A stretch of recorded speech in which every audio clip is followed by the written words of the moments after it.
Tidak ada satupun di dalam pasal contempt of court atau poin contempt of court yang menyebutkan bahwa naik ke meja itu pelanggaran. Tidak ada. Tidak ada. Dan ada seorang pengacara udah kena HIV, ternyata dia dekat dengan cewek itu untuk menyebarkan penyakit HIV-nya. Ya, bukan Hotman ya, bukan Hotman Paris. Bukan Hotman Paris.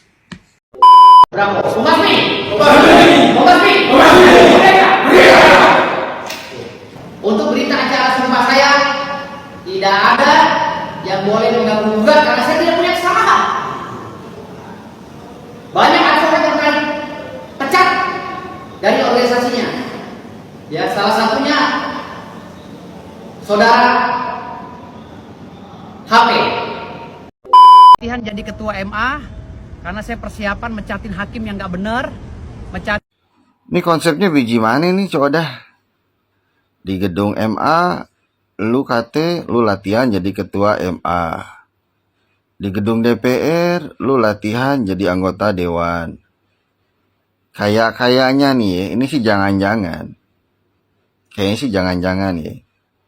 Jangan-jangan lu sendiri sebenarnya selama ini latihan jadi pengacara kali. Baik sahabat sekalian, tindakan yang dilakukan oleh Rasman Arif Nasution dan pengacaranya Firdaus Wibowo di dalam ruang persidangan itu disebut sebagai contempt of court ya. Contempt of court adalah tindakan yang dilakukan di dalam ruang persidangan yang disinyalir atau diduga sebagai bentuk penghinaan terhadap pengadilan. Namun dalam beberapa kesempatan ketika diwawancarai, Firdaus Wibowo justru mengatakan bahwa di dalam contempt of court tersebut itu tidak ada pasal yang menyebutkan atau melarang untuk naik di atas meja. Artinya secara tidak langsung Firdaus Wibowo menyatakan bahwa tindakannya dengan menaiki meja di dalam ruang persidangan itu tidak masuk atau tidak boleh dikategorikan sebagai contempt of court. Lalu kalau tindakan naik di atas meja tidak masuk dalam kategori contempt of court, maka kira-kira tindakan yang dilakukan oleh Firdaus tersebut masuk dalam kategori apa? Mungkin ada yang paham, bisa tulis di kolom komentar. Dan juga dalam video ini kita akan mendengarkan bagaimana Firdaus mengungkapkan permintaan maafnya terhadap hakim dan juga pihak kejaksaan. Karena tindakannya yang disinyalir sebagai perbuatan yang tidak menyenangkan di dalam ruang persidangan tersebut. Maka ia melakukan konferensi pers bersama dengan timnya dan menyatakan permohonan maaf. Artinya bahwa secara tidak langsung Firdaus mengakui bahwa tindakan yang ia lakukan itu tidak benar atau salah. Tetapi di lain sisi atau di tempat yang berbeda, Firdaus pun mengungkapkan bahwa menaiki meja itu tidak masuk dalam kategori contempt of court. Kira-kira menurut saudara sekalian apa yang pasnya disebutkan untuk tindakan yang dilakukan oleh Firdaus tersebut? Baik, untuk tidak memperpanjang kata, kita langsung saja ke video-videonya.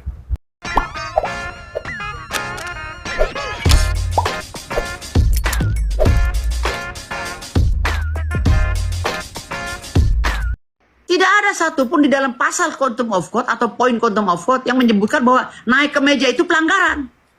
Tidak ada. Tidak ada. Dan yang perlu saya jelaskan di sini, saya naik ke meja spontan itu ceritanya begini. Awalnya dari sidang pertama kami sudah dibentak, ya. Pas sidang saya masuk, saya kaget ketemu hakim seperti ini. Ketika masuk ke ruang sidang untuk pemberkasan, hakim memanggil klien saya dengan sebutan, "Hei Rasman, sini kau ke depan." Saya bilang, "Mohon maaf Bu Hakim, jangan panggil begitu klien saya. Klien saya ini seorang doktor. Tolong hargailah predikatnya," saya bilang begitu. "Diam kamu, ini urusan saya." Kebanyakan hakim memang sekarang butuh etika. Saya bilang kaget. Bu Hakim kok begitu bicara dengan kami? Kan kami ingin menyampaikan bahwa Bu Hakim ini kalau berbicara dengan klien kami jangan hey Rasman. Oke lah Rasman ini terdakwa, tapi kan dia doktor. Panggillah dengan kalimat yang baik, yang santun. Hei Rasman, sini kau. Ini kan persidangan yang mulia. Awal mula kami miskomunikasi di situ. Pada saat sidang tingkat pertama. Udah mulai nggak harmonis tuh. Saya protes, lalu akhirnya saya itu ditegur oleh Bang Rasman. Ada seorang pengacara udah kena HIV. Ternyata dia dekat dengan cewek itu untuk menyebarkan penyakit HIV-nya. Ya, bukan Hotman ya, bukan Hotman Paris. Bukan Hotman Paris. Tapi ada pengacara yang selama ini ternyata jauh dari keluarganya, ternyata kena HIV. Dia mau nyebar penyakit ke seluruh cewek. Kan hancur dunia nih kalau begini. Pantesan penyebaran HIV di Indonesia banyak.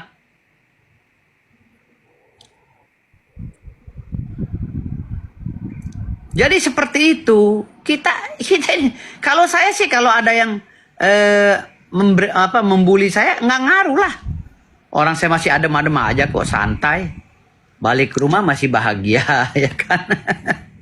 Jadi mereka mencoba mempressure saya dengan ancaman-ancaman agar saya tidak membela Rasman. Farhad Abbas WA saya berkali-kali. Suruh saya cabut kuasa untuk Rasman. Kamu cabut dari Rasman. Farhad Abbas, saya bilang sorry Farhad. Tipe saya bukan seperti kamu. Ada WA-nya dengan saya. Tipe saya tidak seperti kamu bro. Kalau saya sudah pegang kuasa walau langit runtuh nggak akan saya lepas. Kalau kamu bisa aja loncat sini. WA dia berapa kali tuh Farhad. Tinggalin si kura-kura ninja. Tinggalin. Enggak. Walaupun saya harus dipenjara bersama Bang Rasman, saya akan tetap menunjukkan eksistensi saya sebagai pengacara. Karena itulah makna daripada fiat justice ruat kulum. Tegakkan keadilan walau langit runtuh. Jadi hari ini saya, alhamdulillah, 12 organisasi advokat yang menyiapkan saya karpet merah. Yang akhirnya saya ambil satu saja gitu. Bravo.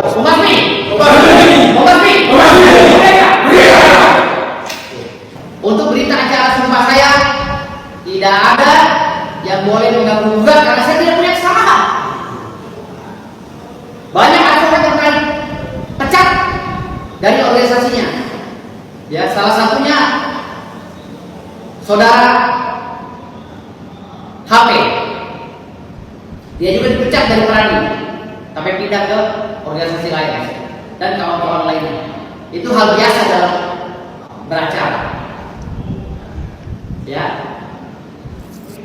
Dan saya juga mengucapkan permohonan maaf kepada Ketua Mahkamah Agung, ya, Yang Mulia Hakim Agung.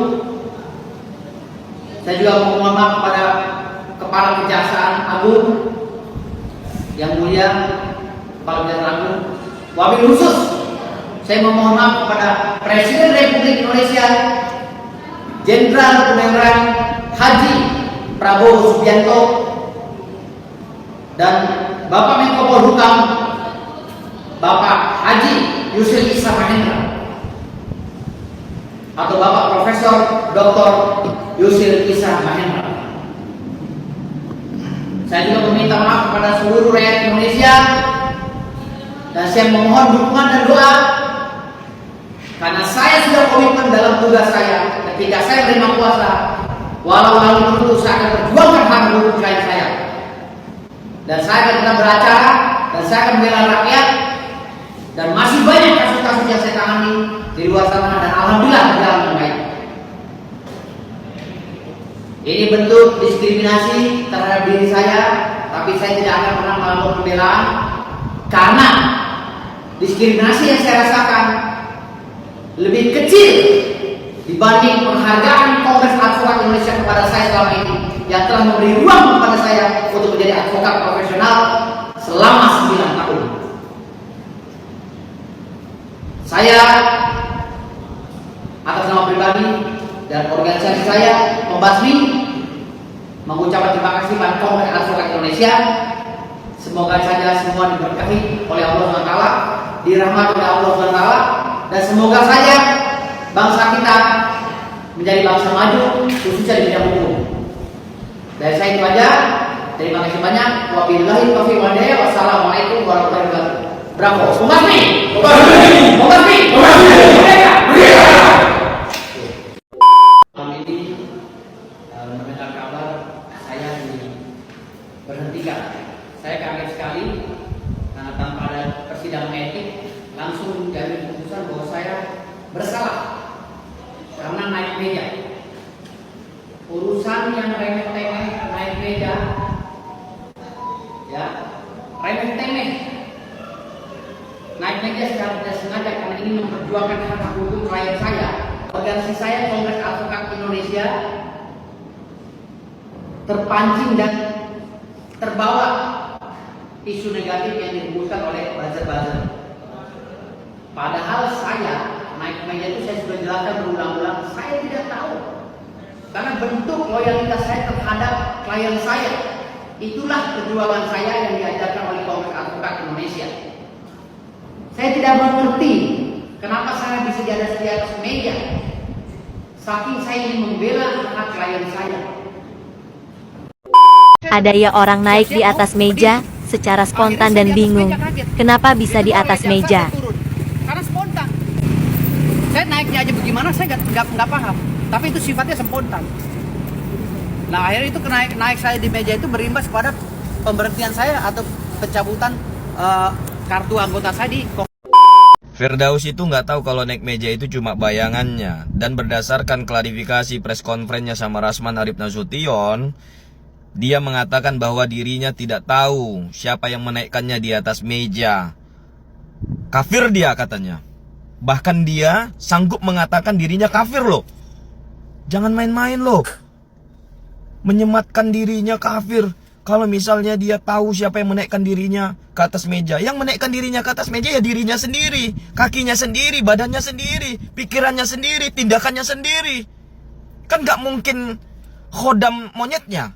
Kan gak mungkin dukunnya. Kan gak mungkin Gundurwo yang naikkan dia ke atas meja. Meskipun dia ketua perdukunan Indonesia. Meskipun dia keturunan raja-raja. Meskipun dia vokalis band, meskipun dia rocker, ketua ormas, apalagi LSM dan sebagainya. Tapi janganlah bang mengkafirkan diri karena ingin menyelamatkan dirimu. Keterlaluan itu bang. Itu adalah kata-kata yang sangat merusak akidah bang. Karena yang menaikkan diri abang ke atas meja, ya diri abang sendiri, atas kesadaran abang sendiri. Ya terlepaslah mungkin refleks, spontan dan sebagainya. Tapi nggak mungkin jin iprit yang menaikkan abang di atas meja. Gitu loh. Nah jadi jangan membuat alasan klarifikasi yang lucu, yang gak masuk akal ya. Saran saya, abang minta maaf sama majelis, minta maaf sama pengadilan negeri Jakarta Utara. Sudahi kekisruhan, abang dipecat dari KAI mungkin tuh gak persoalan. Tapi kalau bas abang dicabut selesai abang bang. Siapa yang naikin Firdaus ke atas meja? Ngaku nggak lu? Masalah saya naik ke bangku sampai saat sekarang, saya nggak tahu nih siapa yang naikkan saya ke meja. Saya sudah bilang kafir kan? Gimana? Masalah saya naik ke bangku sampai saat sekarang, saya nggak tahu nih siapa yang naikkan saya ke meja. Saya sudah bilang kafir kan? Gimana? Siapa yang naikin dia ke atas meja? Gua apa jangan-jangan ya? Dia tuh kayak orang abis gajian, terus abis gajinya dipakai sama dia, terus dia nuntut sama bosnya, mana gaji gua belum gajian. Padahal udah dipakai duitnya. Logikanya tuh itu tuh.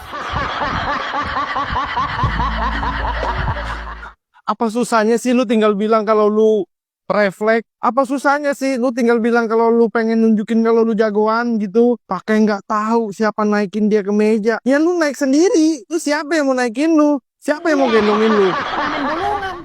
Saya juga kan lawyer sebenarnya. Saya ini ketua umum organisasi. Saya mah anak kaki lima. Gue juga kan wartawan. Ya tahu. Gue punya wartawan. Gue sampai sekarang masih tercatat sebagai ketua umum wartawan. Saya ini ratingnya tinggi. Saya juga public figure. Saya vokalis juga. Dan sampai sekarang saya masih punya band rock. Saya tidak mengaku keturunan Rasulullah, ya belum mengakui, ya tapi udah dicatat di sini. Artinya saya juga perlu mengakui karena itu nasab saya. Kami dari kesultanan, kan saya cucunya sultan mas. Saya cucu kandungnya sultan. Saya ketua umum LSM KPK Pak. Saya pengacara Ribu Dabo. Ya. Banyak amat profesinya ya ini orang ya. Semua diambil semua. Mana yang diambil keren-keren semua. Kita kebagian apa dong? Oke, kira-kira tuh siapa sih yang naikin dia ke atas meja? Coba deh, ngaku deh mendingan deh. Coba kalian tulis di komen ya. Jangan lupa follow ya. Saya naik ke bangku sampai saat sekarang. Saya ini nggak tahu nih siapa yang naikkan saya ke meja. Saya sudah bilang kafir saya kalau saya tahu. Karena saya udah panik lihat klien saya itu udah dicekek dianiaya oleh jaksa dan orang yang pakai batik dua orang itu. Orang nggak jelas mungkin. Kalau memang dia pamdal, mana surat pamdalnya? Adakah SOP pamdal Mahkamah Agung untuk menganiaya klien saya? Kenapa menganiaya klien saya tidak izin kepada kami yang saat itu ada di depan mereka? Apapun tindakan kalian harusnya izin kepada kami sebagai kuasa hukum. Jangan semena-mena terhadap klien saya. Ya. Jadi saya rasa tindakan klien kami Bang Rasman itu hal yang wajar di setiap Itu naik meja karena melihat klien saya itu udah dikelilingi sama jaksa sama. Nah, mau jenis stick dulu ya. Nah, dari mana klien ada apa diserang? Malahan orang tuh memisahkan. Bahkan Rasman aja yang mendatangi Hotman Paris. Kan CCTV kan ada, sosial media kan nampak semua tuh kayak gimana kejadian sebenarnya. Apa yang Anda bilang bertolak dengan belakang di lapangan. Anda aja sebagai pengacara kok bisa pula naik-naik meja, meja. Marwah pengadilan udah nggak ada lagi kalau udah kayak gini. Ada aja. Jangan membela diri, karena orang punya mata, nampak kok siapa yang salah, siapa yang benar kok. Ada aja ini manusia nih. memimpin komisi Aduh, coda. Ngemeng aja masih belepotan. Sok-sokan press conference. Aduh. Kalau masih ngeja aja. Nggak usah berasa buat orasi. Ayah wai coda mah. Pemimpin komisi apaan? Pemimpin komisi pramuka? Atau paskibraka? Apa jangan-jangan pemimpin komisi tingkat PAUD kali ya? Coda, semua aja diaku-aku. Iya, berasa jadi sanak saudara. Curiga Naruto sama Doraemon aja saudaranya lu kali ya?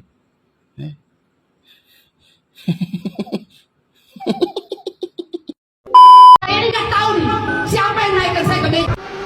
Saya naikin, saya yang salah bang. Sorry, tidak sengaja. Saya malam ini mendengar kabar saya Cuma mau nanya, itu fungsi bintang 5 di topi sama di kerah baju lu apa, kerah jaket lu? Tambah lagi profesi lu, jadi ojol bintang 5 gitu. latihan jadi ketua MA karena saya persiapan mencatin hakim yang nggak benar, Ini konsepnya biji mana nih coda? Di gedung MA, lu latihan jadi ketua MA. Di gedung DPR, lu latihan jadi anggota dewan. Kayaknya nih ya, ini sih jangan-jangan. Kayaknya sih jangan-jangan ya. Jangan-jangan lu sendiri sebenarnya selama ini latihan jadi pengacara kali ya. Iya. Kayaknya bener-bener lu lagi latihan jadi pengacara. Kayaknya bener apa kata gue, lu pada tuh lagi pada cosplay jadi pengacara kali ya. Kostumnya aja serba cosplay. Pantesan kemarin waktu ada arisan sama Cepopon, Esi aja, lu kate lagi latihan ngocok. Pantesan lu kagak mau kalah, maunya menang terus. Iya. Berasa latihan semua kali.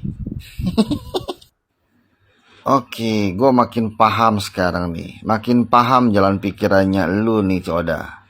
Pantesan kemarin lu makan di warteg aja pakai ngutang kagak mau bayar. Lu berasa lagi latihan makan kali. Pantesan juga lu kemarin ngulud aja masih ngeteng dan ngutang pula. Kagak mau beli bungkusan, kagak mau bayar. Lu berasa lagi latihan ngudud kali. Hidup lu penuh dengan latihan. Kapan ujiannya? Dikasih tanjakan aja berasa kali turunan terjal. Udah ye, coda, kagak perlu banyak latihan, apalagi latihan jadi ketua MA lah, latihan jadi anggota DPR lah, latihan jadi pengacara lah. Kagak perlu latihan macam itu. Karena yang udah-udah aja nih, yang bener-bener kagak pakai latihan aja, mereka kagak bener, apalagi cuma latihan doang, kagak bakal ada benernya. Ih. Kocak. Banyak yang menampung dia ini. Sudah 7 organisasi advokat. Ya, yang mau nampung elu ataupun yang mau sekaligus nampung si Cooda ya terserah sekarepmu ay. Tampung ya tampung aja.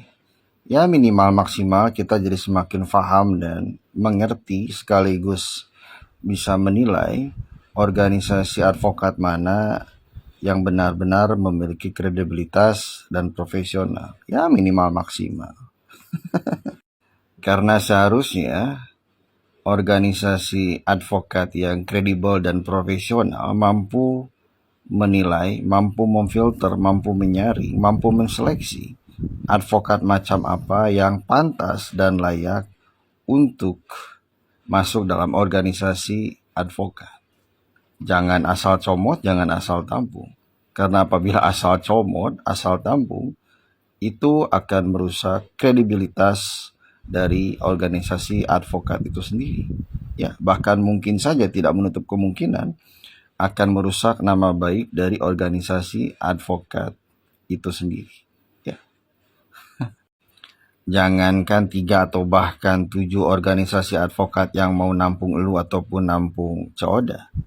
Mau satu lusin organisasi advokat mau nampung elu ataupun Cooda pun kita semua tidak peduli. Bahkan kagak akan pernah peduli. Yang kita pedulikan adalah advokat mana yang pantas digunakan jasanya. Karena advokat yang benar-benar layak dan pantas digunakan oleh masyarakat adalah advokat yang menegakkan hukum tanpa harus melanggar hukum dan tentunya mampu menghormati kode etik profesi advokat itu sendiri. Ya. Kenapa saya bisa jadi di atas meja? Tapi saya nggak tahu cara saya naik bagaimana. Ini yang pakai dia gimana ya pola pikirnya ya? Ya pakai jasa dia ini. Ya ampun, pengacara begini. Siapa yang naikkan saya ke meja? Siapa yang naikkan saya ke meja? Sepertinya harus segera mencari kaki dari Cooda. Karena semenjak pemberitaan terkait hal tersebut, kaki dari Cooda mendadak hilang dari peredaran, bahkan sulit untuk ditemukan di mana kaki itu berada. Ya. Bahkan selain kaki dari Cooda yang mendadak hilang dari peredaran dan sulit ditemukan, patut diduga otak dari Cooda pun mendadak lenyap tak bersisa. Karena mungkin saja patut diduga otak dari Cooda mendadak sulit untuk ditemukan seperti kaki dari Cooda. Ya. Naiknya Cooda ke meja persidangan patut diduga tersangkanya adalah kaki dan otak dari Cooda. Maka tidak mengagetkan apabila kaki dan otak Cooda mendadak hilang, sulit ditemukan, bahkan mungkin saja akan semakin rumit untuk bisa menemukan kaki dan otak Cooda. Ya.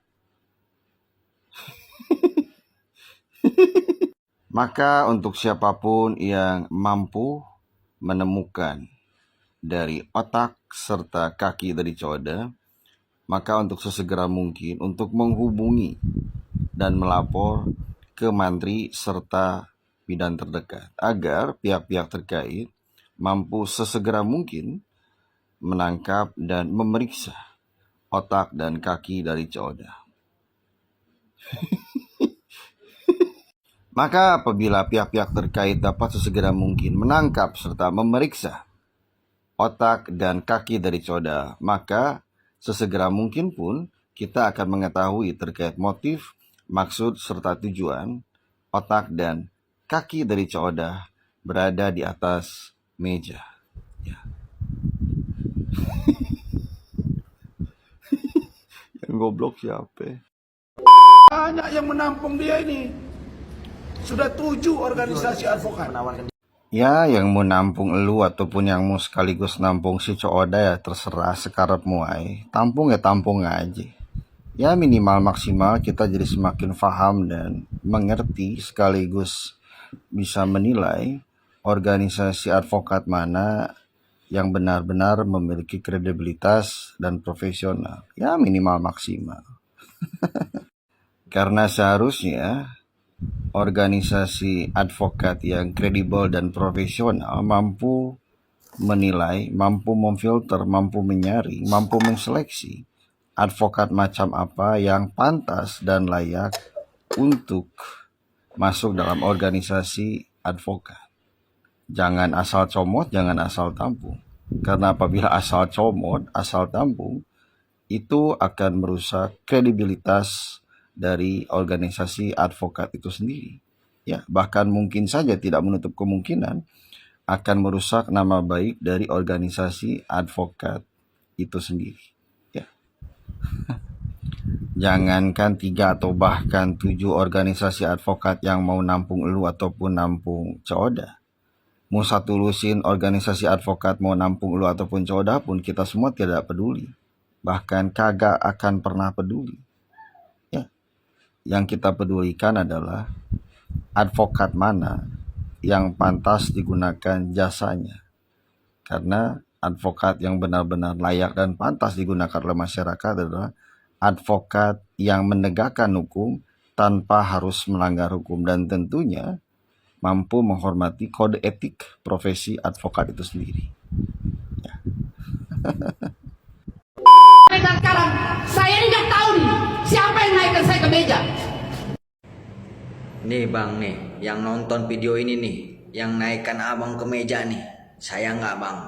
Yang nonton video saya nih bang nih bang nih, yang naikkan abang ke meja nih, yang nonton video saya nih, saya nggak bang, betul bang, betul, saya nggak bang, saya mah nggak bang, saya mah nggak bang, betul dah bang, betul. Nih yang nonton nih bang nonton nih ya bang, yang naikin ke meja nih bang ya. Lalu ada jaksa juga yang mencoba untuk menggerubuti klien saya. Makanya jaksa. Halo guys, memang betul Bang Firdaus ini, pengacara satu ini memang hebat dia silat guys. Ya kan, bukan taekwondo aja, bersilat lidah pun dia sama Rezeman itu hebat banget. Masa katanya hakimnya disuruh ganti ya kan? Kalau bisa hakimnya diganti. Bang Firdaus, 100 kali ganti pun hakim kalau kelakuanmu sama Rezeman itu tidak berubah, tidak ada yang merubah apapun. Ya. Makanya kalau durang sidang, jangan ngadu jotos, jangan ngadu otot, ngadu otak. Tahu nggak bang? Ada pepatah mengatakan, ibarat kelapa kalau nguncang tuh dia tidak penuh. Semakin banyak kalian bicara, makin banyak salahnya. Ya. Tuh bilang sama Rezeman itu, apa kabar dia sekarang? Masa pengacara kayak gitu sampai naik ke meja, ngeri kali. Tunjuklah kepada masyarakat yang baik kalian. Tindakan lain nanti akan saya perhitungkan, khususnya kepada Hotman Paris.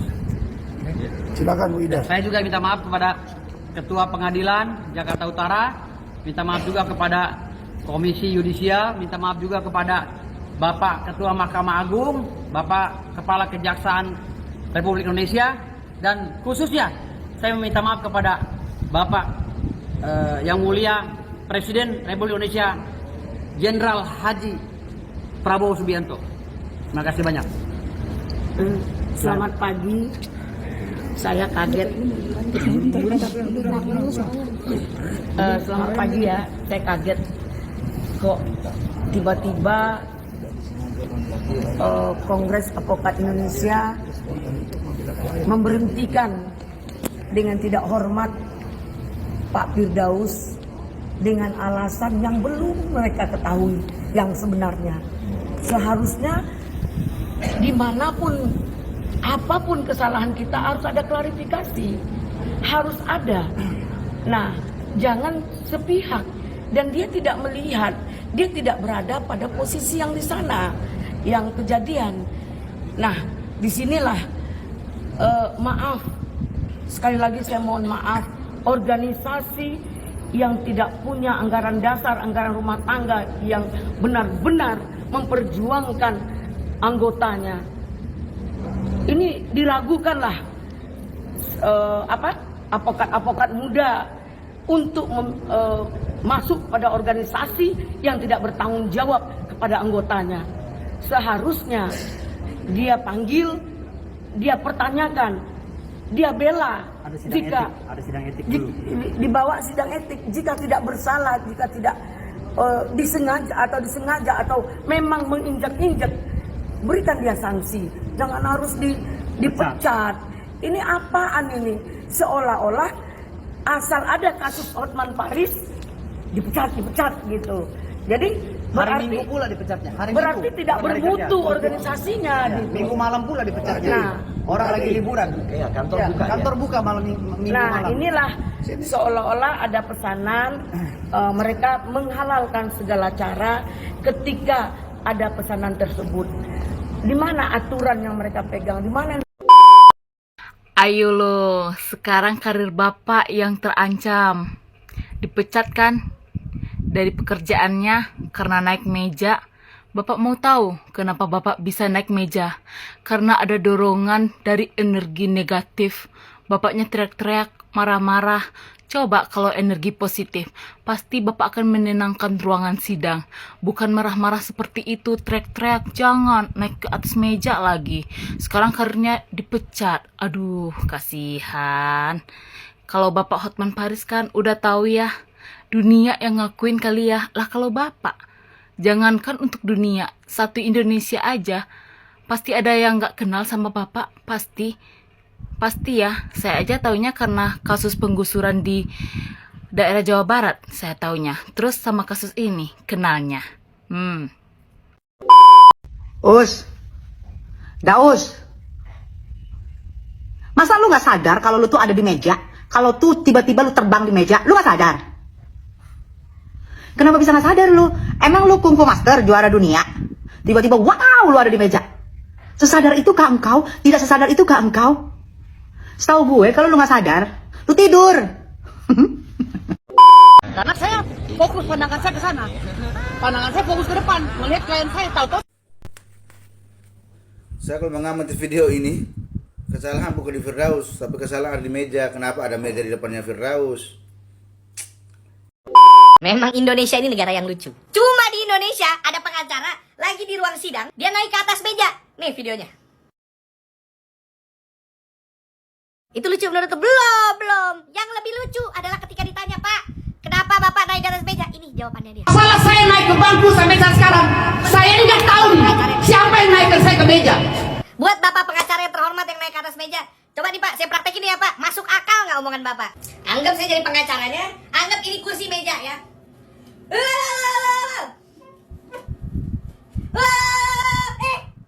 Kok saya di atas meja?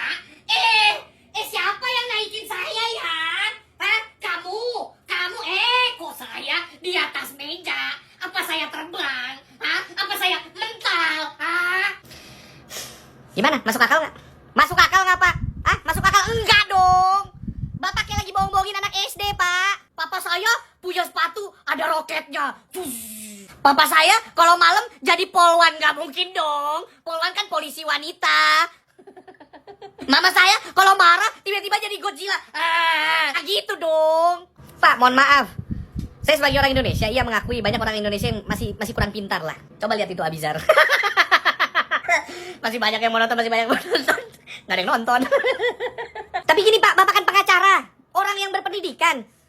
Pak, berani berbuat, berani bertanggung jawab. Udah kalau salah minta maaf aja Pak. Atau minimal kalau mau bohong yang lebih pintar Pak. Pak 3 bulan dari sekarang, kalau nonton di kejadian lagi, nggak malu apa? Hah? Anak Bapak apa nggak dibully Pak?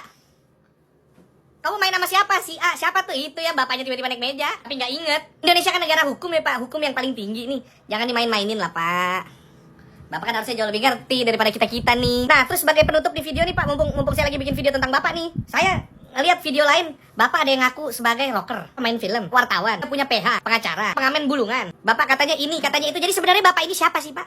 Soalnya gini Pak, saya punya temen yang bapaknya sama ngomongnya sama Bapak, ngaku jadi ini, jadi itu, ini itu. Dia bisa jadi kayak gitu tau gak Pak? Kenapa? Karena ternyata dia tukang bohong Pak. Jadi Bapak ini siapa? Apa mungkin sebenarnya Bapak itu siluman tengkorak? Makin gak jelas. Baik sahabat sekalian, demikianlah beberapa buah video yang coba saya reaksi pada kesempatan kali ini. Dan kepada para sahabat sekalian yang mungkin ingin memberikan komentar, silakan tulis di kolom komentar. Sekian dan terima kasih dan sampai berjumpa kembali di video selanjutnya.